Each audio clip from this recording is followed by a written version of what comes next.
Hello friends, welcome to my channel. ಇವತ್ತು ಒಂದು sweet recipe ಮಾಡ್ತಾಯಿದ್ದೀನಿ. ಅದು ತುಂಬಾ ಟೇಸ್ಟಿಯಾಗಿರೋಂಥ ರೆಸಿಪಿ.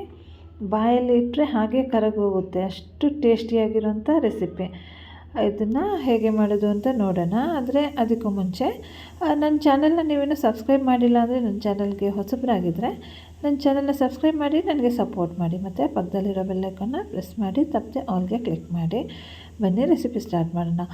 ಫಸ್ಟ್ ಇಲ್ಲಿ ಒಂದು ಬಾಣಲಿಯಲ್ಲಿ ನಾನಿಲ್ಲಿ ಒಂದು 3 ಪೀಸ್ ಬೆಲ್ಲ ಇಟ್ಟಿದ್ದೇನೆ. ಬೆಲ್ಲ ಸ್ವಲ್ಪ ನೀರು ಹಾಕಿ ಬೆಲ್ಲನ ಮೆಲ್ಟ್ ಮಾಡೋಣ. ಬೆಲ್ಲ ಗಟ್ಟಿ ಪಾಕ ಮಾಡೋದಲ್ಲ, ಸ್ವಲ್ಪ ಲೋ ಫ್ಲೇಮಲ್ಲಿಟ್ಟು ಇದನ್ನು ಬೆಲ್ಲ ಫುಲ್ ಮೆಲ್ಟ್ ಆಗೋವರೆಗೂ ವೇಟ್ ಮಾಡಬೇಕು.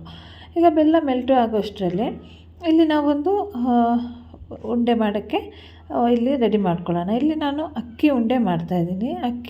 ಇಲ್ಲಿ ನಾನು ಅರ್ಧ kg ಅಕ್ಕಿ ತೊಗೊಂಡಿದ್ದೀನಿ. ನಾವು ಯಾವಾಗಲೂ ಅನ್ನ ಎಲ್ಲ ಮಾಡ್ತೀವಲ್ಲ, ಅದೇ ಅಕ್ಕಿ ತೊಗೋಬೇಕು. ಒಳ್ಳೆ ಕ್ವಾಲಿಟಿದು ಅಕ್ಕಿ ಬರುತ್ತಲ್ಲ, ಅದನ್ನು ತೊಗೋಬೇಕು. ಇಲ್ಲಿ ನಾನು ಅರ್ಧ kg ತೊಗೊಂಡಿದ್ದೀನಿ. ಈಗ ಇದನ್ನು ಒಂದು ಮೀಡಿಯಮ್ ಫ್ಲೇಮಲ್ಲಿಟ್ಟು ಇದನ್ನು ಡ್ರೈ ರೋಸ್ಟ್ ಮಾಡ್ಕೋಬೇಕು. ಈಗ ಅಕ್ಕಿ ನೋಡಿ ಫ್ರೈ ಮಾಡ್ತಾ ಇದು ಕಲರ್ ಚೇಂಜ್ ಆಗ್ತಾ ಬರುತ್ತೆ, ಅಷ್ಟು ಫ್ರೈ ಮಾಡ್ಕೋಬೇಕು. ನೋಡಿ ಹೇಗೆ ಕಲರ್ ಚೇಂಜ್ ಆಗ್ತಾ ಬಂದಿದೆ. ಇದೊಂದು 5 to 10 ಮಿನಿಟ್ಸ್ ಹಿಡಿಯುತ್ತೆ ಈ ಥರ ರೋಸ್ಟ್ ಆಗೋಕ್ಕೆ. ನೋಡಿ ಎಷ್ಟು ಚೆನ್ನಾಗಿ ರೋಸ್ಟ್ ಆಗಿದೆ ಅಂತ. ಕಲರ್ ಕೂಡ ಚೇಂಜ್ ಆಗಿದೆ ಮತ್ತು ಅಕ್ಕಿ ಸ್ವಲ್ಪ ದಪ್ಪ ದಪ್ಪ ಆಗುತ್ತೆ. ಅಷ್ಟು ನಾವು ಫ್ರೈ ಮಾಡ್ಕೋಬೇಕು. ಇದು ಫ್ರೈ ಮಾಡಿದಷ್ಟು ಟೇಸ್ಟ್ ಚೆನ್ನಾಗಾಗುತ್ತೆ. ಮತ್ತು ಈಗ ನೋಡಿ ಕಂಪ್ಲೀಟಾಗಿ ಫ್ರೈ ಆಗಿದೆ. ಈಗ ಇದನ್ನು ಗ್ಯಾಸ್ ಫ್ಲೇಮ್ ಆಫ್ ಮಾಡ್ತಾಯಿದ್ದೀನಿ. ಅದನ್ನು ಅಕ್ಕಿನ ಸೈಡಲ್ಲಿ ತೆಗೆದಿಟ್ಟಿದ್ದೀನಿ. ಈಗ ಎಳ್ಳು ಫ್ರೈ ಮಾಡ್ಕೊತಾ ಇದ್ದೀನಿ. ಬಿಳಿ ಎಳ್ಳು ತೊಗೊಂಡಿದ್ದೀನಿ. ಇದು ಕ್ವಾಂಟಿಟಿಯಲ್ಲಿ ಇಷ್ಟೇ ಹಾಕಬೇಕು ಅಂತೇನಿಲ್ಲ, ಎಷ್ಟು ಬೇಕಾದರೂ ಹಾಕ್ಬೋದು. ನಾನಿಲ್ಲಿ ಒಂದು 3 ಟೇಬಲ್ ಸ್ಪೂನಷ್ಟು ತೊಗೊಂಡಿದ್ದೀನಿ. ಇದರಿಂದ ಒಂದು ಒಳ್ಳೆ ಟೇಸ್ಟ್ ಬರುತ್ತೆ. ಇದನ್ನು ಮೀಡಿಯಮ್ ಫ್ಲೇಮಲ್ಲಿಟ್ಟು ಫ್ರೈ ಮಾಡ್ಕೋಬೇಕು. ಯಾಕಂದರೆ ಹೈ ಫ್ಲೇಮಲ್ಲೆಲ್ಲ ಇಟ್ಟರೆ ಬೇಗ ಫ್ರೈ ಆಗುತ್ತಲ್ಲ, ಕಲರ್ ಜಾಸ್ತಿ ಚೇಂಜ್ ಆಗಬಾರ್ದು. ಒಂದು ಒಳ್ಳೆ ಅರೋಮಾ ಬರುತ್ತೆ ಇದನ್ನು ಫ್ರೈ ಮಾಡಬೇಕಾದ್ರೆ. ಈಗ ಇದಕ್ಕೆ ಗಸಗಸೆ ಕೂಡ ಹಾಕ್ತಾಯಿದ್ದೀನಿ. ಗಸಗಸೆ ಕೂಡ ಒಂದು 2 ಟೇಬಲ್ ಸ್ಪೂನಷ್ಟು ಹಾಕಿದ್ದೀನಿ. ಗಸಗಸೆ ಎಳ್ಳು ಎಲ್ಲ ಇಷ್ಟೇ ಕ್ವಾಂಟಿಟಿಗೆ ಹಾಕಬೇಕು ಅಂತೇನಿಲ್ಲ, ಎಷ್ಟು ಬೇಕಾದರೂ ಹಾಕೋಬೋದು. ನೋಡಿ ಒಂದು ಸೌಂಡ್ ಬರ್ತಾಯಿದೆ ಅಲ್ಲ, ಗಸಗಸೆ ಮತ್ತು ಎಳ್ಳು ಫ್ರೈ ಆಗ್ತಿರೋಂಥ ಸೌಂಡ್ ಬರ್ತಾಯಿದೆ. ಈಗ ಏನು ಮಾಡ್ತೀನಿ, ಗ್ಯಾಸ್ ಆಫ್ ಮಾಡ್ತೀನಿ. ಈಗ ಪಾತ್ರೆ ಬಿಸಿಯಾಗಿದೆಯಲ್ಲ, ಅದೇ ಬಿಸಿಯಲ್ಲಿ ಸ್ವಲ್ಪ ಹೀಗೆ ಟರ್ನ್ ಮಾಡ್ಕೊತಾ ಇದನ್ನು ಗಸಗಸೆ ಮತ್ತು ಎಳ್ಳನ್ನು ಫ್ರೈ ಮಾಡ್ಕೊತೀನಿ. ಇಲ್ಲಾಂದರೆ ಜಾಸ್ತಿ ಫ್ರೈ ಆದರೆ ಒಂದು ಕಲರ್ ಚೇಂಜ್ ಆಗಿರುತ್ತೆ, ಆವಾಗ ಟೇಸ್ಟ್ ಚೇಂಜ್ ಆಗುತ್ತೆ. ನೋಡಿ ಇದು ಫ್ರೈ ಆಯಿತು. ಈಗ ಇದನ್ನು ನಾವು ಅಕ್ಕಿನ ಫ್ರೈ ಮಾಡ್ಕೊಂಡಿದ್ದೀವಲ್ಲ, ಅದು ತಣ್ಣಗಾಗಿದೆ. ತಣ್ಣಗಾದ್ಮೇಲೆ ಅದನ್ನು ಪೌಡ್ರ್ ಮಾಡ್ಕೋಬೇಕು ಮಿಕ್ಸಿ ಜಾರಿಗೆ ಹಾಕಿ. ಮತ್ತು ಸ್ವಲ್ಪ ಏಲಕ್ಕಿ ಕೂಡ ಹಾಕಿದ್ದೀನಿ. ಏಲಕ್ಕಿನ ಸಿಪ್ಪೆ ತೆಗೆದು ಒಳಗಡೆಯಿಂದ ಸೀಡ್ ಮಾತ್ರ ಹಾಕಿದ್ದೀನಿ. ನೋಡಿ ಒಂದು ಫೈನ್ ಪೌಡ್ರ್ ಮಾಡ್ಕೊಂಡಿದ್ದೀನಿ. ನೋಡಿ ಎಷ್ಟು ಫೈನ್ ಆಗಿದೆ ಅಂತ. ಈ ಥರ ಒಂದು ಪೌಡ್ರ್ ಮಾಡಿ ಇಟ್ಕೊಂಡಿದ್ದೀನಿ. ಮಾತ್ರ ಅಕ್ಕಿ ತಣ್ಣಗಾಗಬೇಕು. ತಣ್ಣಗಾದ ಮೇಲೇ ನಾವು ಇದನ್ನು ಪೌಡ್ರ್ ಮಾಡ್ಕೋಬೇಕು. ನೋಡಿ ಇಲ್ಲಿ ಬೆಲ್ಲ ಕೂಡ ಮೆಲ್ಟ್ ಆಗಿದೆ. ಇದೊಂದು ಒಂದೆಲೆ ಪಾಕ ಆ ಥರ ಏನೂ ಆಗಬಾರ್ದು. ಸ್ವಲ್ಪ ಮೆಲ್ಟಾಗಿ ಒಂದು ಅಂಟು ಥರ ಬರಬೇಕು. ನೋಡಿ ಇನ್ನೂ ರೆಡಿ ಆಗಿಲ್ಲ ಪಾಕ. ನಾನು ತೋರಿಸ್ತೀನಿ ಹೇಗೆ ಆಗಬೇಕು ಅಂತ. ಸ್ವಲ್ಪ ತಿಕ್ಕಾಗಬೇಕು, ಜಾಸ್ತಿ ಅಲ್ಲ. ಜಾಸ್ತಿ ತಿಕ್ಕಾದರೆ ಉಂಡೆ ಫುಲ್ ಗಟ್ಟಿ ಆಗಿಬಿಡುತ್ತೆ. ಅದಕ್ಕೋಸ್ಕರ ಒಂದು ಮೀಡಿಯಮ್ ಆಗಿ ಆಗಬೇಕು. ನೋಡಿ ಈಗ ಕರೆಕ್ಟಾಗಿದೆ, ಸ್ವಲ್ಪ ತಿಕ್ಕಾಗಿದೆ. ನೋಡಿ ಜಾಸ್ತಿ ಒಂದೆಲೆ ಪಾಕ ಏನೂ ಆಗಿಲ್ಲ, ಸ್ವಲ್ಪ ತಿಕ್ಕಾಗಿದೆ ಪಾಕ. ಈಗ ಈ ಸ್ಟೇಜಲ್ಲಿ ಏನು ಮಾಡಬೇಕು ಅಂದರೆ, ಇಲ್ಲಿ ನಾವು ಗ್ಯಾಸ್ ಫ್ಲೇಮ್ ಮಾತ್ರ ಮೀಡಿಯಮಲ್ಲಿ ಇಟ್ಟಿರಬೇಕು, ಹೈ ಫ್ಲೇಮೆಲ್ಲ ಮಾಡಬಾರ್ದು. ಈಗ ನಾನಿಲ್ಲಿ ಒಂದು ತೆಂಗಿನಕಾಯಿ ತುರಿನ ಹಾಕೋತಾ ಇದ್ದೀನಿ. ತೆಂಗಿನಕಾಯಿ ಪೀಸೆಲ್ಲ ಇರಬಾರ್ದು, ಕರೆಕ್ಟಾಗಿ ಗ್ರೇಟ್ ಮಾಡ್ಕೊಂಡಿರೋಂಥ ತೆಂಗಿನಕಾಯಿನ ಹಾಕೋತಾ ಇದ್ದೀನಿ. ಈಗ ಇದು ಚೆನ್ನಾಗಿ ಕುದೀಲಿ, ತೆಂಗಿನಕಾಯಿ ಚೆನ್ನಾಗಿ ಬೇಯಲಿ. ಇದೊಂದು ಕುದಿ ಬಂದಮೇಲೆ ಇದಕ್ಕೆ ಉಳಿದಿರೋವಂಥ ಇಂಗ್ರೀಡಿಯೆಂಟ್ಸ್ ಎಲ್ಲ ಹಾಕಬೇಕು. ಇಲ್ಲಿ ನಾನು ಇಂಗ್ರೀಡಿಯೆಂಟ್ಸ್ ಎಲ್ಲ ಎಷ್ಟು ಕ್ವಾಂಟಿಟಿಲಿ ಯೂಸ್ ಮಾಡಿದ್ದೀನಿ ಅಂತ ಡಿಸ್ಕ್ರಿಪ್ಷನಲ್ಲಿ ಮೆನ್ಷನ್ ಮಾಡಿರ್ತೀನಿ. ನಾನು ಯಾವಾಗಲೂ ಮೆನ್ಷನ್ ಮಾಡ್ತೀನಲ್ಲ, ಅದೇ ಥರ ಇದಕ್ಕೂ ಕೂಡ ಮೆನ್ಷನ್ ಮಾಡಿರ್ತೀನಿ. ಅದನ್ನು ಚೆಕ್ ಮಾಡ್ಕೊಳ್ಳಿ. ನೋಡಿ ಏಲಕ್ಕಿ ಎಲ್ಲ ಹಾಕಿರೋದ್ರಿಂದ ಒಳ್ಳೆ ಪರಿಮಳ ಬರುತ್ತೆ, ಚೆನ್ನಾಗಾಗುತ್ತೆ. ನಾವೇನೋ ಅಕ್ಕಿ ಉಂಡೆ ಮಾಡ್ತಾಯಿದ್ದೀವಲ್ಲ, ನೋಡಿ ಈಗ ಅಕ್ಕಿ ಪೌಡ್ರ್ ಮಾಡಿರ್ತೀವಲ್ಲ ಅದನ್ನು ಹಾಕ್ಕೋಬೇಕು. ಇಲ್ಲಿ ಗ್ಯಾಸ್ ಫ್ಲೇಮ್ನ ಕಂಪ್ಲೀಟಾಗಿ ಲೋ ಮಾಡಿ ಇಟ್ಕೋಬೇಕು ಈ ಸ್ಟೇಜಲ್ಲಿ. ನೋಡಿ ಇಲ್ಲಿ ಒಂದು ಕೈಯಲ್ಲಿ ಅಕ್ಕಿ ಹಿಟ್ಟನ್ನೆಲ್ಲ ಹಾಕೋಬೇಕು, ಇನ್ನೊಂದು ಕೈಯಲ್ಲಿ ಚೆನ್ನಾಗಿ ಸ್ಟರ್ ಮಾಡ್ಕೋತಾ ಇರಬೇಕು. ಇದೇನು ಉಂಡೆ ಕಟ್ಟಲ್ಲ, ಚೆನ್ನಾಗಿ ಮಿಕ್ಸ್ ಮಾಡ್ತೀವಲ್ಲ, ಕಂಪ್ಲೀಟಾಗಿ ಬ್ಲೆಂಡ್ ಆಗುತ್ತೆ ಬೆಲ್ಲದ ಜೊತೆಯಲ್ಲೇ.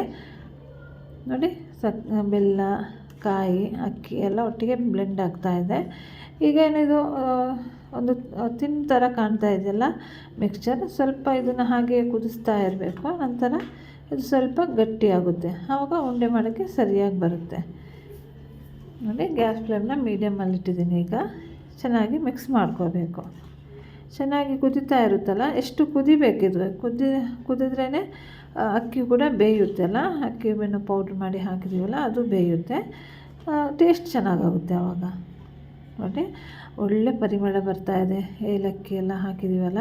ಈಗ ಈ ಸ್ಟೇಜಲ್ಲಿ ನಾವು ಗಸಗಸೆ ಮತ್ತು ಎಳ್ಳನ್ನ ಹುರಿದು ಇಟ್ಕೊಂಡಿದ್ದೀವಲ್ಲ ಅದನ್ನು ಕೂಡ ಹಾಕಬೇಕು. ಎಲ್ಲ ಹಾಕಿ ಒಟ್ಟಿಗೆ ಮಿಕ್ಸ್ ಮಾಡ್ಕೊಳ್ಳೋಣ. ತುಂಬಾ ಈಸಿಯಾಗಿರೋವಂಥ ರೆಸಿಪಿ, ಮಕ್ಕಳಿಗೆಲ್ಲ ಚೆನ್ನಾಗಿ ಇಷ್ಟಪಟ್ಟು ತಿಂತಾರೆ, ದೊಡ್ಡವರಿಗೂ ಇಷ್ಟ ಆಗುತ್ತೆ. ನಮ್ಮ ಮನೆಯಲ್ಲಂತೂ ಎಲ್ರಿಗೂ ತುಂಬಾ ಇಷ್ಟ ಈ ರೆಸಿಪಿ, ತುಂಬ ಟೇಸ್ಟ್ ಆಗುತ್ತೆ, ಟೈಮ್ ಪಾಸಿಗೆ ಚೆನ್ನಾಗಾಗುತ್ತೆ ತಿನ್ನೋಕ್ಕೆ. ನೋಡಿ, ಈಗ ಅದನ್ನು ಚೆನ್ನಾಗಿ ಮಿಕ್ಸ್ ಮಾಡಿದ್ದೀನಿ. ನೋಡಿ ಹೇಗೆ ತಿಕ್ಕಾಗ್ತಾ ಬರ್ತಿದೆ, ಹೀಗೆ ಮಿಕ್ಸ್ ಮಾಡ್ಕೊತಾ ಇರಬೇಕು, ಆವಾಗ ತಿಕ್ಕಾಗುತ್ತೆ. ನಂತರ ತಣ್ಣಗಾದ್ಮೇಲೆ ಉಂಡೆ ಮಾಡಬೇಕು. ತೋರಿಸ್ತೀನಿ ಹೇಗೆ ಅಂತ. ನೋಡಿ, ಚೆನ್ನಾಗಿ ಮಿಕ್ಸ್ ಮಾಡ್ಕೊತಾ ಇರಬೇಕು. ನೋಡಿ ಹೇಗೆ ಸಪ್ರೇಟ್ ಆಗ್ತಾಯಿದೆ ಪಾತ್ರೆಯಿಂದ. ನೋಡಿ, ಮಿಕ್ಸ್ಚರ್ ಈ ಥರ ಆಗಬೇಕು. ಇನ್ನೂ ಒಂದು ಸ್ವಲ್ಪ ತಿಕ್ಕಾಗಬೇಕು. ಸ್ವಲ್ಪ ಹೀಗೆ ಮಿಕ್ಸ್ ಮಾಡಿ ನಾವು ಅದನ್ನು ಕರೆಕ್ಟ್ ಒಂದು ಲೆವೆಲಿಗೆ ಕುಕ್ ಮಾಡ್ಕೊಳ್ಳೋಣ. ಫ್ರೆಂಡ್ಸ್, ಈ ವಿಡಿಯೋ ಇಷ್ಟ ಆಗಿದರೆ ಒಂದು ಥಮ್ಸ್ ಅಪ್ ಕೊಡಿ, ತಪ್ಪದೆ ಮತ್ತು ಕಾಮೆಂಟ್ ಮಾಡಿ, ಸಬ್ಸ್ಕ್ರೈಬ್ ಮಾಡೋದನ್ನು ಮರಿಬೇಡಿ, ತಪ್ಪದೆ ಸಬ್ಸ್ಕ್ರೈಬ್ ಕೂಡ ಮಾಡಿ. ಇದೇ ಥರ ವೆರೈಟಿ ರೆಸಿಪಿ ಅಪ್ಲೋಡ್ ಮಾಡ್ತಾ ಇರ್ತೀನಿ. ಮತ್ತು ಇದೇ ಥರ ವೆರೈಟಿ ರೆಸಿಪಿ ಆಲ್ರೆಡಿ ಅಪ್ಲೋಡ್ ಮಾಡಿದ್ದೀನಿ, ನೋಡಿಲ್ಲ ಅಂದರೆ ನೋಡಿ, ನನಗೆ ಸಪೋರ್ಟ್ ಮಾಡಿ. ನೋಡಿ, ಚೆನ್ನಾಗಿ ಕುಕ್ ಆಗ್ತಾ ಇದೆ. ಈಗ ಗ್ಯಾಸ್ ಫ್ಲೇಮ್ನ ಲೋ ಮಾಡ್ತೀನಿ. ಈಗ ಇದಕ್ಕೆ ಒಂದು 2-3 ಟೇಬಲ್ ಸ್ಪೂನಷ್ಟು ತುಪ್ಪ ಹಾಕ್ತಾಯಿದ್ದೀನಿ. ಒಂದು ಟೇಸ್ಟ್ ಚೆನ್ನಾಗಿ ಬರುತ್ತಲ್ಲ, ಅದಕ್ಕೋಸ್ಕರ. ಬೇಡ ಅಂದರೆ ತುಪ್ಪನ ಸ್ಕಿಪ್ ಮಾಡ್ಬೋದು. ಮತ್ತು ಇದಕ್ಕೆ ಡ್ರೈ ಫ್ರೂಟ್ಸ್ನ ರೋಸ್ಟ್ ಮಾಡಿ ಅದನ್ನು ಕಟ್ ಮಾಡಿ ಹಾಕೋತಾ ಇದ್ದೀನಿ. ಯಾವುದೇ ಡ್ರೈ ಫ್ರೂಟ್ಸ್ ಬೇಕಾದರೂ ಹಾಕೋಬೋದು, ಗೋಡಂಬಿ, ದ್ರಾಕ್ಷಿ, ಬಾದಾಮಿ, ಯಾವ್ದು ಬೇಕಾದರೂ ಹಾಕೋಬೋದು. ಮತ್ತು ಈಗ ನೋಡಿ ಎಷ್ಟು ಡ್ರೈ ಆಗಿದೆ ಅಂತ. ನೋಡಿ, ಇದರ ಮಾಯ್ಶ್ಚರೆಲ್ಲ ಹೋಗಿದೆ, ಎಲ್ಲ ಡ್ರೈ ಆಗಿದೆ. ಇನ್ನೊಂದು ಸ್ವಲ್ಪ ಕುಕ್ ಮಾಡ್ಕೊಳ್ಳೋಣ, ಸ್ವಲ್ಪ ಮಿಕ್ಸ್ ಮಾಡಿ ಸ್ವಲ್ಪ ಕುಕ್ ಮಾಡ್ಕೊಳ್ಳೋಣ. ನಂತರ ಒಂದು ಕರೆಕ್ಟ್ ಟೆಕ್ಸ್ಚರಿಗೆ ಬರುತ್ತೆ. ಮತ್ತು ಇದಕ್ಕೆ ಸ್ವಲ್ಪ ಉಪ್ಪು ಹಾಕೋತಾ ಇದ್ದೀನಿ, ಯಾಕಂದರೆ ಸ್ವೀಟಿಗೆ ಯಾವಾಗಲೂ ಒಂದು ಸ್ವಲ್ಪ ಉಪ್ಪು ಹಾಕಬೇಕು, ಯಾಕಂದರೆ ಸ್ವೀಟ್ ಬ್ಯಾಲೆನ್ಸ್ ಆಗುತ್ತೆ ಆವಾಗ. ಒಂದು ಚಿಟಕಿ ಅಷ್ಟು ಹಾಕಿದ್ರೆ ಸಾಕಾಗುತ್ತೆ ಉಪ್ಪು, ಜಾಸ್ತಿ ಏನು ಹಾಕಬಾರ್ದು. ಒಂದು ಚಿಟಕಿಯಷ್ಟು ಉಪ್ಪು ಹಾಕಿ ಅದನ್ನು ಮಿಕ್ಸ್ ಮಾಡ್ಕೋಬೇಕು. ನೋಡಿ, ಇದೇ ಥರ ಮಿಕ್ಸ್ ಮಾಡ್ಕೋತಾ ಇರಬೇಕು. ಎಷ್ಟು ನಾವು ಇದನ್ನು ಕುಕ್ ಮಾಡ್ತೀವೋ ಅಷ್ಟೇ ಟೇಸ್ಟ್ ಜಾಸ್ತಿ ಆಗುತ್ತೆ. ಇದೇನಪ್ಪ ಇಷ್ಟು ಹೊತ್ತು ಮಿಕ್ಸ್ ಮಾಡ್ಕೋತಾ ಇದ್ದಾರೆ ಅಂತ ಅಂದ್ಕೋಬೇಡಿ. ಎಷ್ಟು ನಾವು ಇದನ್ನು ಡ್ರೈ ಮಾಡ್ಕೋತೀವೋ ಅಷ್ಟೇ ಟೇಸ್ಟ್ ಆಗುತ್ತೆ. ತುಂಬಾ ಟೇಸ್ಟಿಯಾಗುವಂಥ ರೆಸಿಪಿ ಇದು. ನೋಡಿ, ಇದು ಸ್ವಲ್ಪ ಇನ್ನೂ ಮಾಯ್ಶ್ಚರ್ ಇದೆ ಅಲ್ಲ, ಅದು ಸ್ವಲ್ಪ ಡ್ರೈ ಆಗಲಿ. ಈಗ ನಾವು ಹಲ್ವ ಎಲ್ಲ ಮಾಡ್ತೀವಲ್ಲ, ಹೇಗೆ ನಾವು ಅದನ್ನು ಡ್ರೈ ಮಾಡ್ಕೋತೀವಿ ಅದೇ ಥರ ಇದೊಂಥರ ಡಿಫ್ರೆಂಟ್ ರೆಸಿಪಿ. ಅಕ್ಕಿ ಉಂಡೆ ತುಂಬಾ ಟೇಸ್ಟಿ ಆಗುತ್ತೆ. ನೋಡಿ, ಈಗ ಹೇಗೆ ಡ್ರೈ ಆಗುತ್ತೆ ಅಂತ. ನೋಡಿ, ಕಂಪ್ಲೀಟಾಗಿ ಡ್ರೈ ಆಗ್ತಾ ಬಂತಲ್ಲ, ಮಾಯ್ಶ್ಚರೇ ಇಲ್ಲ, ಫುಲ್ಲು ಮಾಯ್ಶ್ಚರೆಲ್ಲ ಡ್ರೈ ಆರಿ ಹೋಗಿದೆ. ನೋಡಿ, ಈಗ ಗ್ಯಾಸ್ ಫ್ಲೇಮ್ನ ಆಫ್ ಮಾಡಿ ಇದನ್ನು ಸ್ವಲ್ಪ ತಣ್ಣಗಾಗಕ್ಕೆ ಬಿಡೋಣ. ಜಾಸ್ತಿ ತಣ್ಣಗಾಗಬಾರ್ದು, ಸ್ವಲ್ಪ ಇದನ್ನು ಮುಟ್ಟಕ್ಕೆ ಆಗಬೇಕು, ಅಷ್ಟು ತಣ್ಣಗಾದರೆ ಸಾಕಾಗುತ್ತೆ. ಸ್ವಲ್ಪ ಬಿಸಿ ಇದ್ದರೆ ಬಿಸಿ ಇರಬೇಕು ಉಂಡೆ ಮಾಡಬೇಕಾದ್ರೆ. ಅದಕ್ಕೆ ಸ್ವಲ್ಪ ಬಿಸಿ ಇರಬೇಕಾದ್ರೆ ಉಂಡೆ ಮಾಡ್ಕೋಬೇಕು. ನೋಡಿ, ಕರೆಕ್ಟ್ ಟೆಕ್ಸ್ಚರಿಗೆ ಬಂದಿದೆ. ಈಗ ಇದನ್ನು ಗ್ಯಾಸ್ ಫ್ಲೇಮ್ ಆಫ್ ಮಾಡ್ತೀನಿ, ಇದನ್ನು ತಣ್ಣಗಾಗೋಕ್ಕೆ ಬಿಡ್ತೀನಿ. ಈಗ ನೋಡಿ, ತಣ್ಣಗಾದ್ಮೇಲೆ ಹೇಗೆ ಉಂಡೆ ಮಾಡೋದು ಅಂತ ತೋರಿಸ್ತೀನಿ. ನೋಡಿ, ಸ್ವಲ್ಪ ತುಪ್ಪ ಹಚ್ಕೊಂಡಿದ್ದೀನಿ. ಈಗ ಇದೊಂದು ಪೋರ್ಷನ್ ಒಂದು ಸ್ಪೂನಲ್ಲಿ ತೊಗೊಳ್ಳಿ, ಆವಾಗ ಕರೆಕ್ಟ್ ಆ ಮೆಜರಲ್ಲಿ ಉಂಡೆ ಆಗುತ್ತೆ. ನೋಡಿ, ಈ ಥರ ಸ್ಪೂನಲ್ಲಿ ತೊಗೊಂಡಿದ್ದೀನಿ ನಾನು. ಒಂದು ಪೋರ್ಷನ್ ತೆಗೆದು ಈಗ ಇದನ್ನು ಕೈಯಲ್ಲಿ ಉಂಡೆ ಮಾಡ್ಕೋಬೇಕು. ಒಂದು ಸ್ಪೂನಲ್ಲಿ ತೊಗೊಂಡ್ರೆ ಕರೆಕ್ಟ್ ಮೆಜರಲ್ಲಿ ಬರುತ್ತೆ. ನೋಡಿ, ಎಷ್ಟು ಚೆನ್ನಾಗಿ ಬರ್ತಾಯಿದೆ ಉಂಡೆ ಮಾಡೋಕ್ಕೆ, ಕೈಗೆ ಅಂಟ್ಕೋತಾ ಇಲ್ಲ, ಚೆನ್ನಾಗಿ ಶೇಪ್ ಬರ್ತಾಯಿದೆ. ಇದೇ ಥರ ಎಲ್ಲನ ಉಂಡೆ ಮಾಡಿ ಇಟ್ಕೋಬೇಕು.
ನೋಡಿ ಎಲ್ಲ ಉಂಡೆ ಮಾಡಿ ಇಟ್ಟಾಯಿತು.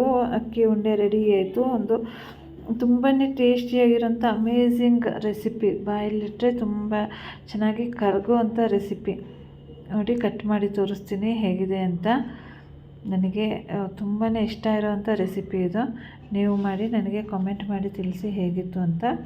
ಮತ್ತು ಸಬ್ಸ್ಕ್ರೈಬ್ ಮಾಡೋದನ್ನು ಮರಿಬೇಡಿ, ತಪ್ಪದೆ ಸಬ್ಸ್ಕ್ರೈಬ್ ಮಾಡಿ.